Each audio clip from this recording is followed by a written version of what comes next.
গতকাল অনাকাঙ্ক্ষিত যে ঘটনাটা, আসলে আমি এটা ভাবতেই পারিনি। হঠাৎ করে যে এরকম একটা কথা বলতে বলতে দু একটা কথা বলতে বলতে ভালোভাবে হঠাৎ করে ম্যানেজার রাগে যাবে আমার পর, এটা আমি কল্পনা করতে পারি নাই। যদি আমার সাথে ওনার পূর্ববর্তী কোনো গ্যালজাম বা রাগারাগি থাকতো, তাহলে এভাবে আমি একা যেতাম না ওখানে। কারণ ওখানে আমি যাব হলো চাটমোহরে। আমি বাজার থেকে ওই যাওয়ার পথে ব্যাংকের নিচে দুইজন লোক দেখি কান্নাকাটি করতেছে। তো আমাকে দেখি বলতেছে, আমাদের 25,000 টাকা লোন ছিল, আমরা 20,000 টাকা দিয়ে দিছি।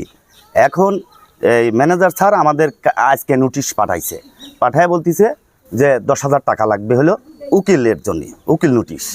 তখন আমার মাথায় আমি দাঁড়ায় থাকি, এটা শোনার সাথে সাথে আমি ঠিক আছে দেখতেছি বলে আমি উপরে উঠে গেছি। যায়া স্যারকে সালাম দিয়ে, স্যার সালাম আলাইকুম বলে, স্যার কেমন আছেন বলে বসছি স্যারের রুমেই।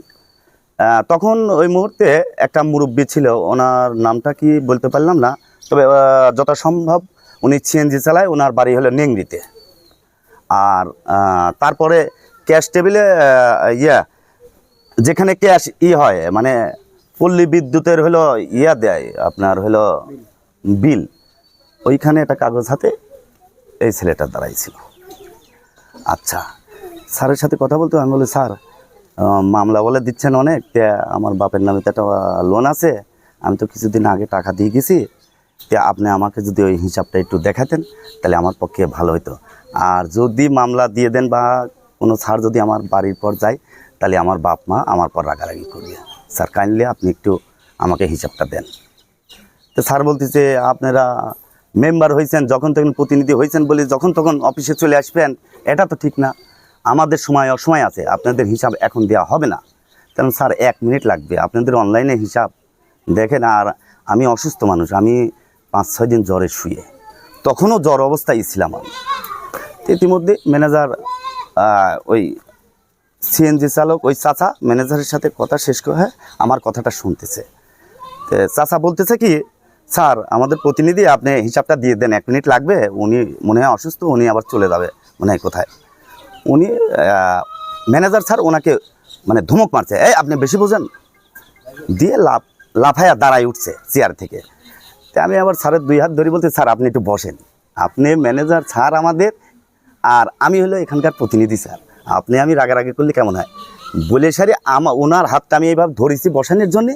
স্যার ওই মোড়া, আমি এই মোড়া চেয়ারে, স্যার এইভাবে ঝাংটি দিয়ে আমার হাত মানে স্যারের হাত ছুটাই নিছে আমার হাত থেকে। তখন এমন জোরে ঝাংটিটা দিছে আমি ঠেকাতে, মানে স্যার অত বড় একটা শরীর, তার এমনভাবে ফেলাইছে আমাকে নিচে ওই ফ্লোরে মাইজিতে পড়ে যাওয়ার পরে স্যার ডাক দিয়েছে যে, এই কে কোথায় আছো, স্টাফ একে আটকাও, এইভাবেই ভিডিও করো। আমি বলছি, স্যার আপনি এরকম ধরনের কথা বলতেছেন কেন, কারণ কি, আমাকে যাইতে দেন। তখন উনি আমার সাথে পাঁচরাপাচি করতেছে।